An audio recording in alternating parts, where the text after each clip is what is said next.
Hai Doroku, welcome back to my channel Rizat BZ.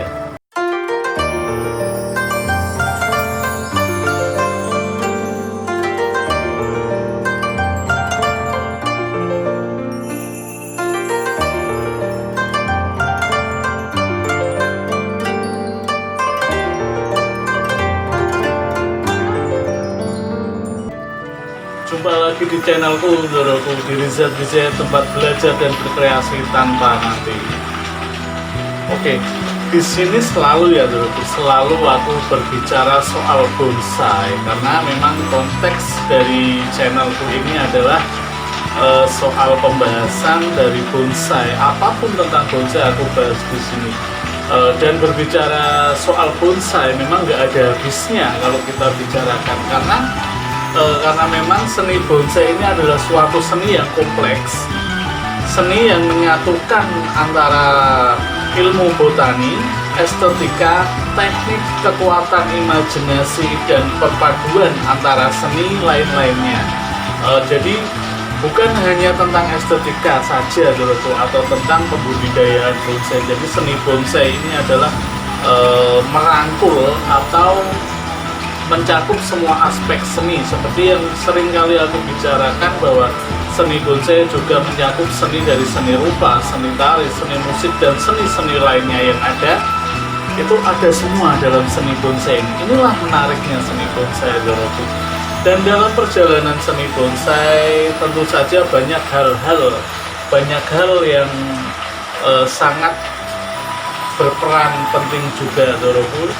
Dari satu sisi mungkin ada sisi negatif dan sisi positifnya juga. Di sini aku nggak akan membahas sisi negatifnya karena sisi negatif itu pastinya hanya akan menyurutkan minat atau niat kita. Yang ingin aku bicarakan adalah hal-hal tentang sisi positif yang ada dalam dunia bonsai.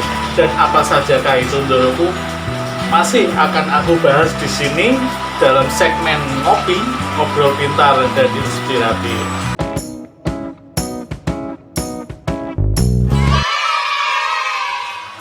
Hal positif pertama yang kita dapat dalam berbonsai adalah ketelatenan Doroku. Jadi dalam bonsai itu lambat laun atau seiring perjalanannya minat kita untuk di bonsai itu sedikit banyak di situ mengasah ketelatenan kita. Karena apa? Karena dalam dunia bonsai atau dalam bonsai butuh ketelatenan, butuh ketekunan dalam beberapa hal, khususnya ketelatenan untuk kita merawat. Jadi seorang pembonsai tentulah harus memiliki sifat telaten, fokus, sabar, teliti dalam mengerjakan suatu hal. Tentu saja itu sangat dibutuhkan dalam diri seorang pembonsai. Satu hal yang memang sangat-sangat penting adalah ketelatenan itu, dimana kita membuat atau menciptakan suatu bonsai itu bermula dari sebuah ketelatenan, ketelitian, fokus, dan tentu saja kesabaran yang ekstra tinggi untuk menciptakan suatu bonsai.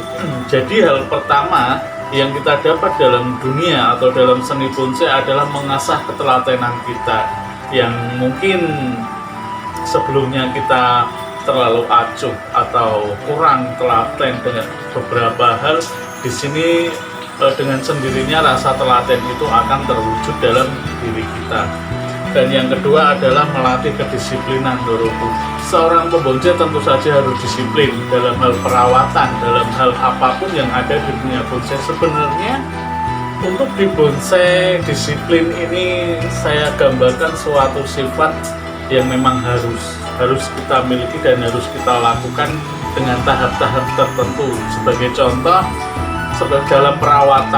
dalam perawatan penyiraman, pemrograman, bahkan perawatan berjangka untuk bonsai itu memang dibutuhkan waktu dan kedisiplinan yang sangat tinggi untuk kita tetap menjaga keutuhan, kebaikan dalam bentuk proporsi dan segala aspek yang ada dalam bonsai itu Doroku. Jadi dari ketelatenan tadi kita juga akan menjadi lebih disiplin dalam berbonsai. Untuk yang ketiga dalam dunia bonsai ini tentu saja bisa membentuk mental yang kuat Doroku. Kenapa aku sebut dapat membentuk mental yang kuat? Karena kembali lagi dalam dunia bonsai adalah suatu seni penciptaan suatu bonsai, yaitu dari pohon atau bahan ataupun dari bibit yang kita tanam. Kita hanya bisa berusaha. Satu hal yang penting memang kita hanya berusaha kita untuk menciptakan suatu bonsai yang bagus. Tapi kembali lagi juga di balik usaha kita tentu saja ada hal-hal lain Doroku yang itu di luar keinginan kita, seperti contoh bonsai kita nanti mati atau layu, bahkan bahan yang kita tanam tidak tumbuh. Di situ pasti akan ada kekecewaan ya Doroku, pastinya seperti itu. Doroku akan merasa kecewa atau apapun, dan dari situlah kita memang harus mempunyai satu mental yang kuat, dan kita menghadapi kenyataan seperti itu saat ekspektasi tidak sesuai dengan harapan. Mau nggak mau kita memang harus menerimanya Doroku. Karena apa?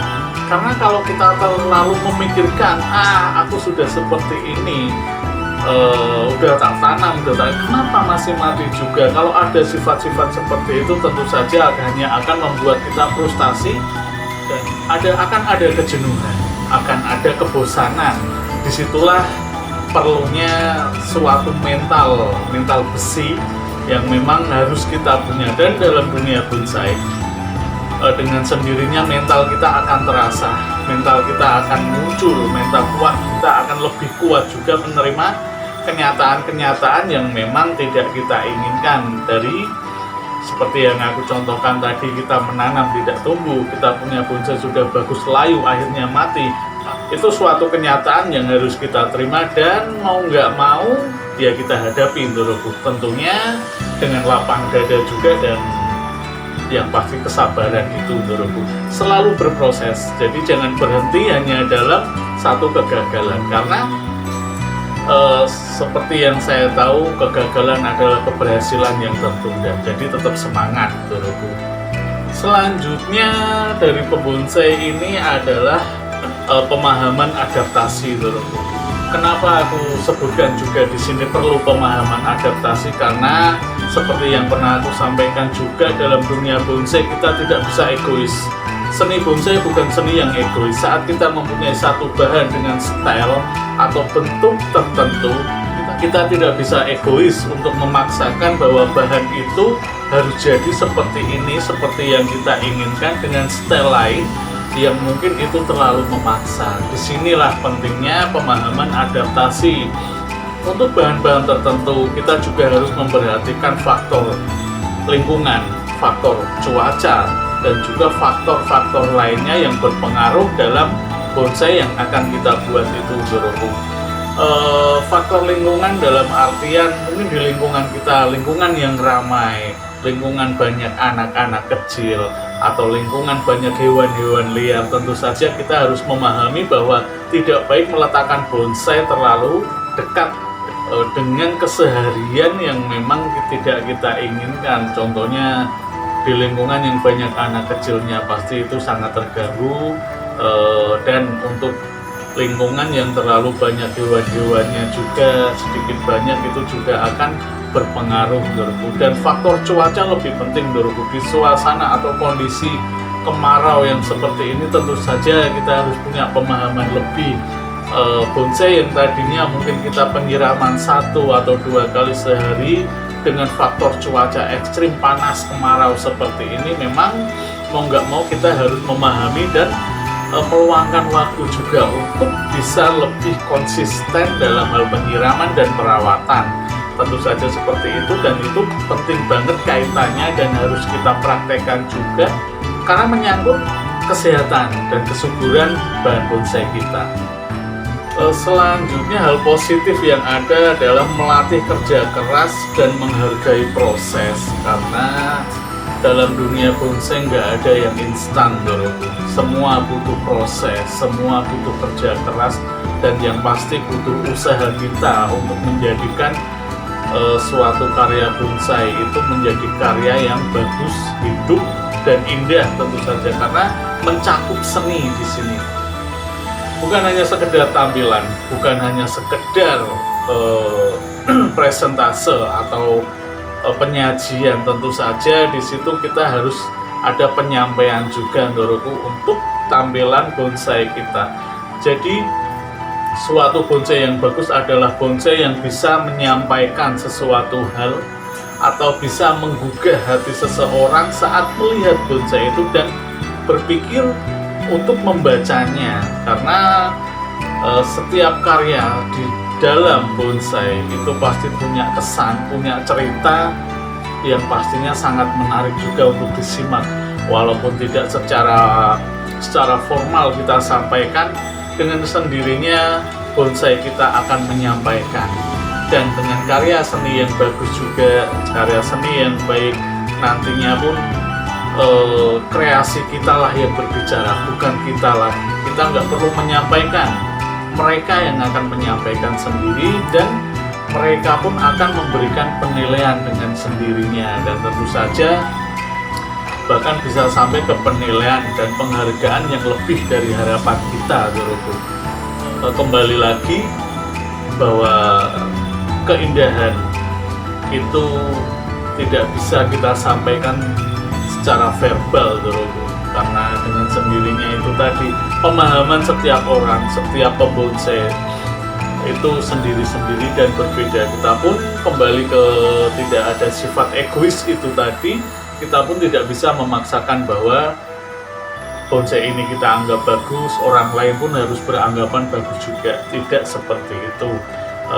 Nantinya dengan bonsai yang sudah terbentuk dengan keindahannya, dia dengan sendiri akan berbicara dan membuat orang memberikan penilaian yang sangat-sangat fantastis. Mencakup dari semua itu atau inti dari semua itu, dan sering aku sampaikan ke Ndoro-ndoroku semua dari awal sebelum kita berangkat untuk menjadi seorang pembonsai, kunci utama adalah sukai dulu bonsai, Ndoroku. Sukai, pahami, dan nikmati. Itulah kuncinya, Ndoroku. Jadi jangan hanya sekedar tren. Saat ini memang sedang tren bonsai, tapi tolong sukai dulu, pahami dulu, baru proses. Seperti itu, Ndoroku. Jadi seperti itulah, Ndoroku. Ini konten singkat ingin aku sampaikan ke Ndoro-ndoroku. Semoga bermanfaat, semoga bisa menambah pengetahuan Ndoro-ndoroku juga. Tetap semangat, tetap optimis dalam segala hal, dan tetap Dirijat Biseet, Ndoroku. Karena Dirijat Biseet tempat belajar dan berkreasi tanpa nanti. Terima kasih, Ndoroku.